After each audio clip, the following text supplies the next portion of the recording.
Sulit sekali saudara-saudara, pemersatuan rakyat Indonesia itu jikalau tidak didasarkan atas Pancasila. Tadi telah dikatakan oleh saudara Muhammad Yamin, alangkah banyak macam agama di sini, alangkah banyak macam aliran pikiran di sini, alangkah banyak macam golongan di sini, alangkah banyak macam suku di sini. Bagaimana mempersatukan aliran-aliran, suku-suku, agama-agama, dan lain-lain sebagainya itu, jikalau tidak diberi satu dasar yang mereka bersama-sama bisa berpijak di atasnya. Dan itulah saudara-saudara, Pancasila. Filosofi Groundsley yang diluncurkan oleh Bung Karno menyebutkan bahwasannya Pancasila merupakan pandangan hidup berbangsa dan bernegara, di mana hal ini menyangkut bagaimana cara kita bertindak dan berpikir.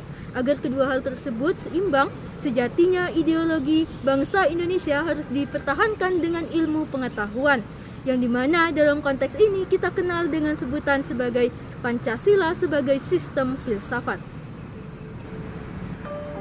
Assalamualaikum warahmatullahi wabarakatuh. Salam Om Swastiastu, Namo Buddhaya, salam kebajikan dan salam sejahtera. Perkenalkan, saya Resti Helpia, NIM B1A12186, kelas C, Prodi Ilmu Hukum, Fakultas Hukum Universitas Jambi. Kali ini saya akan memenuhi tugas ujian akhir semester mata kuliah Pancasila, di mana tugasnya adalah ditugaskan untuk membuat video menjelaskan dan memaparkan suatu materi. Materi yang saya dapati yaitu tentang Pancasila sebagai sistem filsafat. Tantangan yang ada pada zaman sekarang merupakan suatu problem yang harus kita atasi. Sebagai kita kaum muda, mahasiswa tentunya harus mengatasi hal tersebut, dimulai dari hal yang paling mendasar, yaitu dari Pancasila.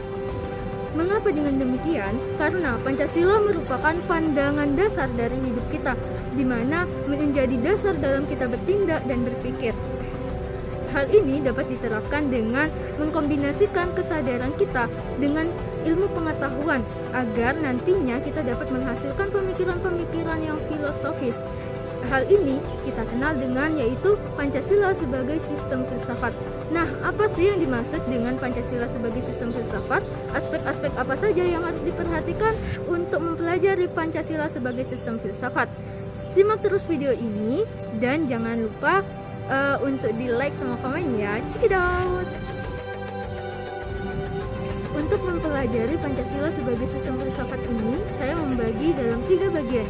Yang pertama yaitu menjelaskan mengenai konsep Pancasila sebagai sistem filsafat, dan yang kedua adalah menjelaskan mengapa perlu mempelajari Pancasila sebagai sistem filsafat, dan yang ketiga yaitu menjelaskan apa saja tantangan-tantangan yang ada pada Pancasila sebagai sistem filsafat. Yang pertama yaitu mempelajari konsep Pancasila sebagai sistem filsafat. Apa sih yang dimaksud dengan konsep Pancasila sebagai sistem filsafat? Nah, untuk mempelajari atau memahami konsep Pancasila sebagai sistem filsafat, dapat kita mulai dengan memahami apa yang dimaksud dengan sistem dan apa yang dimaksud dengan filsafat. Sistem merupakan satu kesatuan yang utuh, di mana itu mengandung unsur keteraturan dan keruntutan, di mana masing-masing unsur itu memiliki perbedaan tetapi mereka saling berhubungan dan saling berkaitan satu sama lain untuk mencapai tujuan mereka. Nah, Pancasila sebagai sistem itu berarti bahwa Pancasila yang mempunyai nilai atau makna yang berbeda-beda ini dalam menjalankan fungsinya untuk mencapai tujuan tertentu itu saling berkaitan dan saling berhubungan. Dan sedangkan yang dimaksud dengan filsafat adalah suatu pengetahuan yang menyelidiki dengan mendalam segala hal untuk mengetahui hal tersebut dengan merenungkan apa-apa saja yang terdapat dalam hal tersebut, di mana hal ini menggunakan suatu media atau suatu akal yang pada hakikatnya nanti akan menghasilkan suatu pemikiran. Jadi, yang dimaksud dengan Pancasila sebagai sistem filsafat merupakan di mana Pancasila ini menjadi dasar atau bahan yang digunakan untuk membuat membuat suatu pemikiran atau merenungkan suatu pemikiran sehingga menghasilkan pemikiran-pemikiran yang filsafah, di mana hal ini nantinya akan menjadikan dasar-dasar dari pemikiran-pemikiran untuk kedepannya. Nah, secara filosofi, pengertian dari Pancasila sebagai sistem filsafat ini terdapat 3 aspek. Aspek yang pertama yaitu adalah aspek ontologis, di mana aspek ini mempelajari tentang pembuktian dari keesensian dari Pancasila, di mana keesensian Pancasila ini dimulai dari asal-usul Pancasila itu dari mana gitu. Bagaimana proses terjadinya Pancasila sehingga Pancasila ini dijadikan dasar dari suatu negara. Dan yang kedua yaitu aspek epistemologis, di mana aspek epistemologis ini Pancasila itu dijadikan ilmu pengetahuan yang dapat dipertanggungjawabkan untuk manusia, yang dijadikan sebagai dasar manusia dalam bertindak dan berpikir. Yang ketiga yaitu adalah aspek aksiologis, di mana aspek aksiologis ini itu menjelaskan memaparkan cita-cita dan harapan-harapan dan dambaan bangsa Indonesia terhadap Pancasila yang harus diwujudkan, yang nantinya untuk kedepannya diharapkan untuk diwujudkan dalam yang didapatkan dari kehidupan sehari-hari. Jadi dari pemaparan tersebut dapat dikatakan bahwasannya Pancasila ini sila-sila dan nilai-nilainya itu tuh saling berhubungan dan saling berkaitan, yang membentuk suatu susunan atau bentuk hierarki dan bentuk piramidal, di mana ini bersifat organis dan bersifat majemuk tunggal, yaitu sila yang satu itu berkaitan dengan sila yang lainnya, dan juga sehingga susunan Pancasila ini bersifat hierarkis dan berbentuk piramidal sebagaimana yang telah saya jelaskan tadi.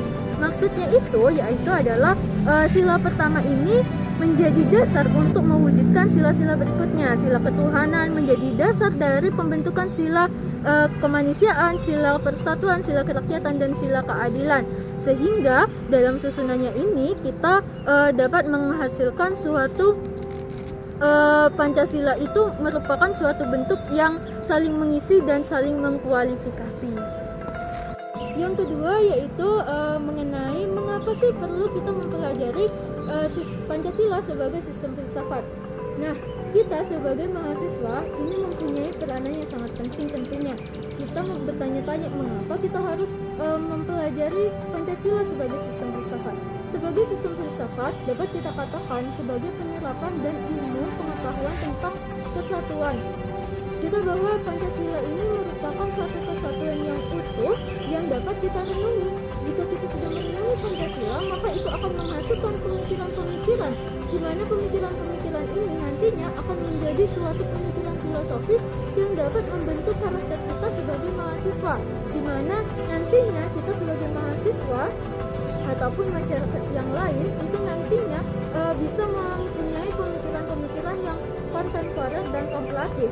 Artinya mahasiswa dapat mendalami perenungan dengan mendalami Pancasila dengan perenungan yang sungguh-sungguh, tentunya tentang akan peristiwa sejarah Pancasila yang secara filosofis ini merupakan salah satu bentuk kesadaran atau ilmu pengetahuan. Jadi jika kita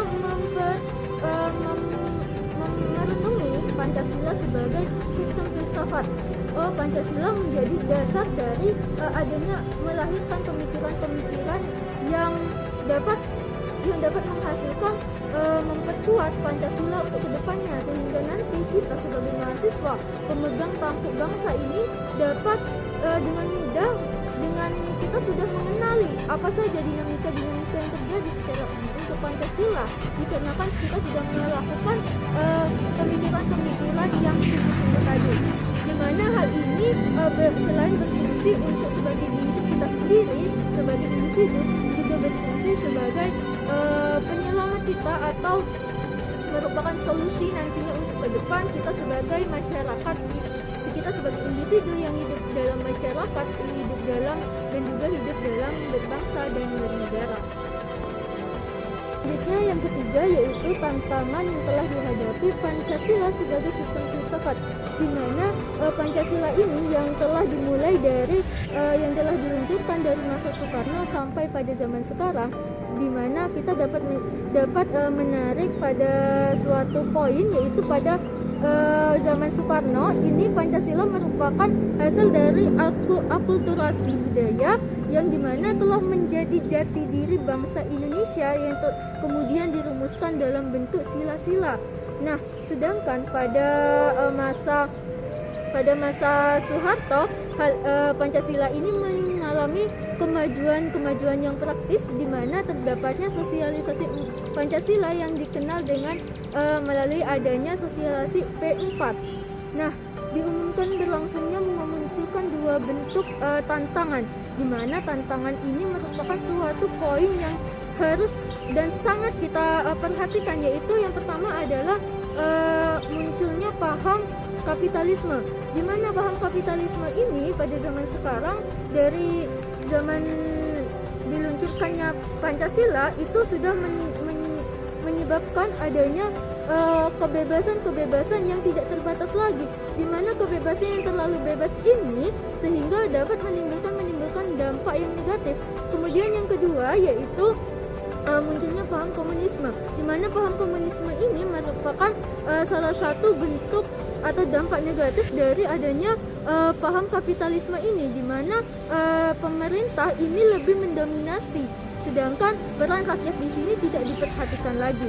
Jadi dapat disimpulkan esensi Pancasila sekarang semakin kurang. Dikarenakan apa? Kita ketahui bahwasanya Pancasila sekarang ini seperti keberadaannya hanyalah nama saja. Jadi kita sebagai kaum muda harus tetap mempertahankan keesensian Pancasila yang benar-benar Pancasila. Bukan hanya Pancasila, tetapi pengaktualisasiannya atau penerapannya pada kalangan masyarakat ini tidak ada. Itulah tadi bentuk pemaparan materi mengenai Pancasila sebagai sistem filsafat. Saya, Resti Hosio, mohon maaf apabila ada kesalahan baik dalam penyampaian kata ataupun penyampaian materi. Saya ucapkan terima kasih. Wassalamualaikum warahmatullahi wabarakatuh. Pancasila ideologiku, nyalakan Pancasila, hidup Indonesia.